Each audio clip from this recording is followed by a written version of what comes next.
Hello everyone, எல்லாம் ரம்ஜான் எப்படி celebrate பண்ணீங்க? நல்லா செலிப்ரேட் பண்ணீங்களா? இன்றைக்கி வந்து எனக்கு ரம்ஜானுக்கு வந்து ஆர்டர்ஸ் வந்து பார்க்க போகிறோம். ஃபஸ்ட்டு வந்து எனக்கு ஒரு 1/2 kg பட்டர்ஸ்காட்ச் கேக் மட்டும் தான் ஆர்டர் இருந்தது. ஸோ வந்து நான் வந்து ரொம்ப அசால்ட்டாக இருந்தேன். சார் ரம்ஜானுக்கு முந்தின நாள் ஒரு ஈவினிங்க்கு மேலே வந்து நம்ம ப்ரிப்பேர் பண்ண ஸ்டார்ட் பண்ணால் கூட நைட்டு முடிச்சு வச்சிடலாம், அப்புறம் காலையில் வந்து டெலிவரி பண்ணிக்கலாம் அப்படின்ற மாதிரி அசால்ட்டாக இருந்துட்டேன். இதில் வந்துட்டு வீட்டுக்கு ஒரு கேக் வந்து ப்ரிப்பேர் பண்ணி எடுத்து வச்சுக்கணும் ரம்ஜானுக்கு வந்து கட் பண்ணுறதுக்கு அப்படின்லாம் வந்துட்டு யோசிச்சு வச்சிருந்தேன். அப்புறம் பார்த்துட்டிங்கன்னா ரம்ஜானுக்கு முந்தின நாள் வந்துட்டு எனக்கு லைன் ஆர்டர்ஸ் விட ஆரம்பிச்சிருச்சு. நான் அப்புறம் என்ன பண்ணுறது இல்லை, என்னால் அக்செப்ட் பண்ணாமலே இருக்க முடியல ஆர்டர்ஸ் எல்லாமே. ஏன்னா எல்லாருமே வந்துட்டு ரம்ஜான் செலிப்ரேட் பண்ணுறதுக்கு அன்றைக்கி கட் பண்ணி சாப்பிட்றதுக்காக கேட்குறாங்க. அக்செப்ட் பண்ணாமலே இருக்க முடியல. சரி ஓகேன்னு சொல்லிட்டு நானுமே எல்லா ஆர்டர்ஸ் வந்து எடுத்துக்கிட்டு இதில் வந்து ஒரு 1.5 kg பட்டர்ஸ்காட்ச் கேக், அது வந்து 1 kg தனியாகவும் 1/2 kg தனியாக வந்து கேட்டிருந்தாங்க. அந்த கேக் பார்த்துட்டிங்கன்னா நைட்டு டெலிவரி பண்ணுற மாதிரி கேட்டிருந்தாங்க. ஆல்ரெடி வந்து எனக்கு 5 to 6 o'clock ஆயிடுச்சு. அதுக்கப்புறம் அந்த இடையில இருக்க ஒரு 5 hours வந்துட்டு இந்த 1.5 கிலோ வந்து நான் முடிச்சு அவங்க கையில் கொடுக்கணும்.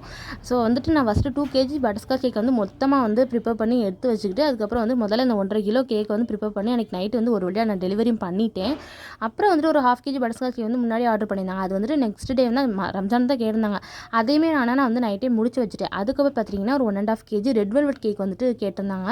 ரம்ஜான் அன்னைக்கு ஒரு மதியத்துக்கு மேலே தந்தால் கூட போதும் அப்படின்ற மாதிரி சொல்லியிருந்தாங்க. அதுக்கு வந்துட்டு நைட்டே நான் எல்லாம் வந்து க்ரம் கோட்லாம் கொடுத்து வச்சுட்டு அப்புறம் நெக்ஸ்ட் டே மார்னிங், அதாவது ரம்ஜான் அன்னைக்கு தான் வந்துட்டு நான் உட்காந்து மெயின் கோட்டிங்லாம் கொடுத்து ப்ரிப்பேர் பண்ணி அவங்கக்கிட்ட வந்துட்டு மதியம் டெலிவரி பண்ணியாச்சு. அப்புறம் வந்துட்டு சாக்லேட் ப்ரௌனி ஆர்டர்ஸ் வந்துருந்தது, முட்டை மிட்டாய் ஆர்டர்ஸ் எல்லாம் வந்துருந்தது. ப்ரௌனி வந்துட்டு ரம்ஜானுக்கு முந்தின நாள் தான் ஆர்டர் பண்ணியிருந்தாங்க. எல்லாமே எனக்கு வந்து முந்தின நாள் வந்த ஆர்டர் தான். இது வந்துட்டு நெக்ஸ்ட் டே கேட்டிருந்தாங்க. நான் வந்துட்டு நைட்டே ப்ரிப்பேர் பண்ணி வச்சுட்டு படுத்தாச்சு. காலையில் எழுந்திரிச்சு கட் மட்டும் பண்ணி பீஸ் போட்டு பேக் பண்ணி வந்து அவங்க எல்லாம் கொடுத்தாச்சு, டெலிவரி பண்ணியாச்சு.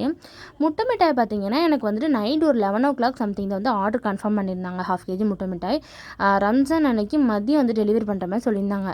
நான் வந்துட்டு இது நைட்டு 12 மணிக்கு மேலே தான் வந்து ப்ரிப்பேர் பண்ணி எடுத்துக்கிட்டேன். அவசரமாக நைட்டோட எல்லாத்தையும் ப்ரிப்பேர் பண்ணி வச்சு படுத்துட்டேன். மறுநாள் வந்துட்டு எழுந்துச்சி பீஸ் போட்டு அந்த மாதிரி அவங்களுக்கு பேக் பண்ணி டெலிவரி வந்து பண்ணியாச்சு.